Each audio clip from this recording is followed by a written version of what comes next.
أعوذ بالله من الشيطان الرجيم. بسم الله الرحمن الرحيم، والصلاة والسلام على سيد المرسلين أرسله بالحق ودين الهدى ليظهره على الدين كله ولو كره المشركون. نسلم عليه صلاة وسلاما يلقاء بمقام أمير الأنبياء وإمام المرسلين، هو الذي فاق نبيين في خلق وفي خلق ولم يدانوه في العلم ولا كرم. اللهم صل على سيدنا محمد في الأولين، وسلموا على سيدنا محمد في الآخرين، وسلموا على سيدنا محمد في النبيين، وسلموا على سيدنا محمد في المرسلين، وسلموا على سيدنا محمد في الملأ الأعلى إلى يوم الدين. وبعد، سلام الله عليكم يا إخوة الإيمان. الحمد لله الحمد لله. أما ألفو كعلى تنو كعلى بركة ألمي بواتي كرنجرني دي أما أني ليدو منتا ni ala ka diɲɛ ni ala sɔnna an bɛna o layidu de dafa balimaw ye. An fana b'a ɲini kanuɲɔgɔn bɛɛ fɛ minnu bɛ jamana kɔnɔ minnu bɛ jamana kɔ kan, mɔgɔ mɔgɔ n'i ka nin message nin lasɔrɔ y'a kanu i balima wɛrɛ fana ɲɛ. Tuma caman na ni ala sɔnna ma i hɛrɛ min laɲini a kɔnɔ y'o laɲini i balima yɛrɛ fana ye. Ni Alahu Taala ka nɔgɔya an ye ka an sigi sama, ni ala sɔnna balima minnu bɛ ka an suivi sur Facebook, minnu b'an suivi YouTube la, ni ala sɔnna a bɛɛ la k'a fɔ ni mina wasa sɔrɔ, sabu an y'a ŋaniya chaque vendredi an ye se ka fayida dɔ bila ka se alu ma, a b'a ye nafa ni min ye minnu jamana kɔnɔ minnu jamana kɔ kan. O la fɛn fɛn n'i bɛ sababu ɲini na an bɛ nin bila olu de ye pour que a ye se ka i yɛrɛ dɛmɛ, parce que mɔgɔ kɛmɛ o mɔgɔ kɛmɛ a bɛɛ ka ko tani k'a di dɔ le ma. Donc tuma caman na adamaden ni tigɛr'i yɛrɛ la i b'a ye k'a fɔ dɔrɔn i mako ɲɛ ko b'i gɛlɛya. Fo waati dɔ la adamaden yɛrɛ ka la i yɛrɛ la kawa mansaba ma subhanahu wa ta'ala. Parce que munna an bɛ nin sira bila i kɔrɔ a ye se ka i yɛrɛ dɛmɛ. I bɛ taa sɔrɔ mɔgɔ kɛmɛ bɛ yen ale bɛ miliyɔnw fara ɲɔgɔn kan ka miliyariw la ɲɔgɔn kan ka a bɛ warini min sɔrɔ karo la walima a bɛ baara min kɛ ka nafoloni min sɔrɔ a b'o bɛɛ fara ɲɔgɔn kan k'o ta k'o di karamɔgɔ dɔ ma k'a fɔ k'o ka se k'a dɛmɛ ka sabu s'a ma. Oui, c'est vrai. N'a sɔrɔla ko bɛ ka waa taa sira fɛ karamɔgɔ le n'o ka kan, mais i bɛ taa sɔrɔ mɔgɔ caman bɛ yen donc a kɛ ka go min bɛ bɛn ala mɔ ma min bɛ bɛn mɔgɔ ɲuman ma. Bon ko wɛrɛ kɛ sababu de bɛ ka degun la an balima caman kan minnu bɛ jamana kɔnɔ minnu bɛ yɔrɔ. Tuma caman o la n'an voyagera nana wayasi sera alu ma fanfɛla olu fɛ min Europe fanfɛla di i bɛ taa sɔrɔ a caman bɛ yen. Bon n'a yi ka i dala kasi ɲɛ i bɛna dépense minnu kɛ misawoma i bɛ se ka dɛmɛ cogo min na ka se ka sɛbɛn sɔrɔ walima ka se ka baara ɲuman sɔrɔ i bɛ se ka i yɛrɛ ta ka bangebaalu ta walima dolu yɛrɛ fana bɛ yen i bɛ se ka balo yɛrɛ sɔrɔ cogo di o sabu ɲɛɲini na i ye dépense min kɛ n'o tun tora alu yɛrɛ bolo i tun bɛ se ka ko dɔ la i yɛrɛ ye. Mais a ye nin di minnu ma k'u ka se ka i dɛmɛ misawoma a ka se ka i ka ɲinifɛn sɔrɔ. Bon a mɔgɔ kɛmɛ o mɔgɔ kɛmɛ i bɛ taa sɔrɔ 90 bɛɛ a bɛɛ bɛ ka nkalon tigɛ o ye. Ka sɔrɔ bilahi n'i y'i mɔɲɔ ka dɔrɔmɛ kelen minɛ k'a fɔ n bɛna tile 7 ala deli k'i ye walima n bɛna tile 3 ala deli k'i ye i ka nin haju in na, ni tile 3 o tile 1 tor'i la a ye wari min d'i ma lahara don i b'a sigi sika foyi t'a la hali n'ale haju yɛrɛ la. Mais i ko k'i bɛ min kɛ n'i m'o kɛ hali n'ale haju yɛrɛ la n'i ma ka ala deli kɛ ka se a dan la komi i y'a fɔ a ye cogo min na komi a hakili b'a la k'i b'a kɛ cogo min na ka sɔrɔ i yɛrɛ y'a fɔ a ye ten. Donc n'i ma kɛ ten hali n'a haju yɛrɛ la a ka nin wari i b'a segin a ma lahara don. Bon sisan an filɛ o tile de la min b'i fɔ mɔgɔw ɲɛ ɲɛ ti kɛnɛ kan, bon ani min b'i kɛ o ti kɛnɛ ye. Donc o kɛra sababu ni fɔ a kɛra mɔlu yɛrɛ komi tiɲɛ de yɛrɛ tɛ ala ko yɛrɛ la fiyewu ka sɔrɔ nkalon si ti diɲɛ kɔnɔ min bɛ nin bɔ bilahi. Mais sisan nin ditɔ filɛ a ma nin a y'a yɛrɛ dɛmɛ n'a ye. Tuma caman na ni min ye nin kɛ i b'a dɔn k'a fɔ ko ala b'i sɔrɔ sira dɔ kan hali i m'i dulon mɔgɔ la. Minnu b'a fɔ k'a fɔ i tɛ se ka sabu sɔrɔ fiyewu f'i k'i dulon mɔgɔ la nkalonfin fo n'a y'a sɔrɔ i mako de t'i yɛrɛ la. donc il se ka sabu soro to mina mi lomo la wo yoro fle mais atinya mi ngoni ko ni kon maloni ke fu ka lon nal la me otuma ni tori converti ibaye ka fo ila ko be ki converti ko anya nyini ala fe famiyal ko nyima ka di amma ala mo kala o de la anya fo be ni momo ko abi do ukiye walma momo ko abi de me ka sababu do la sima ijija choko ya bela ikase ki soro londo ka fo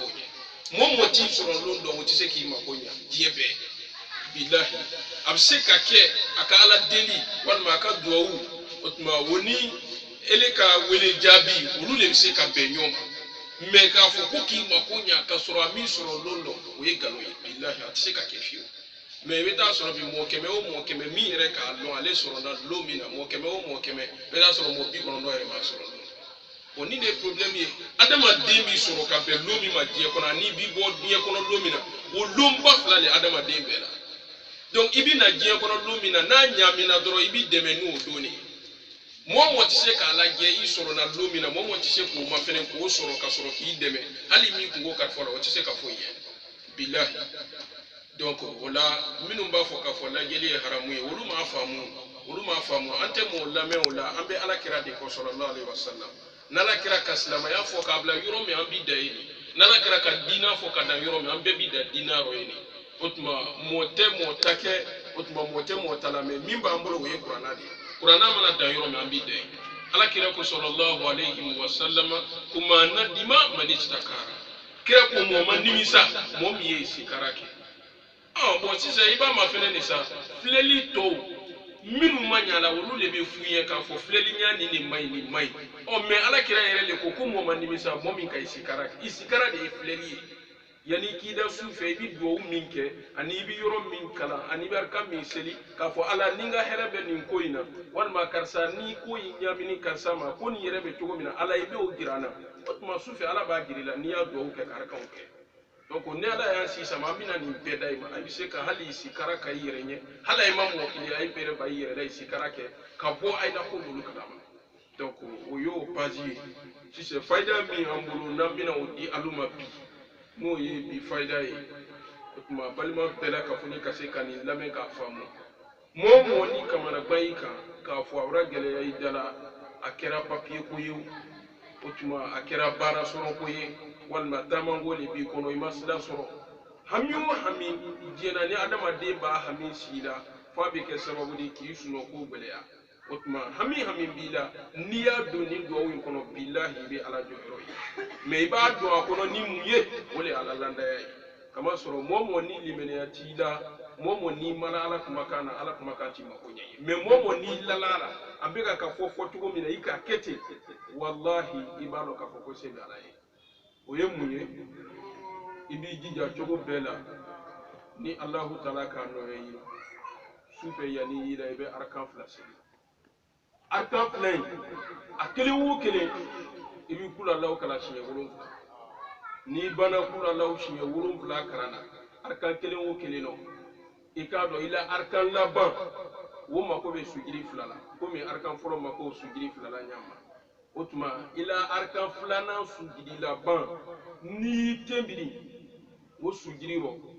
ubi to sujiri ro iba fo kullu huwa Allahu ahad Allahu samad ni ko dro Allahu samad wi mo Allahu samad le koro e ko kolu yi semela yoro mina c'est-à-dire que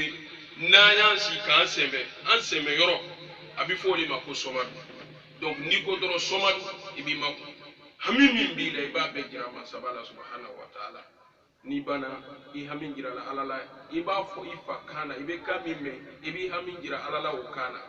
ni bana iba fo lam yalid wa lam yulad wa lam yakul lahu kufuwan ahad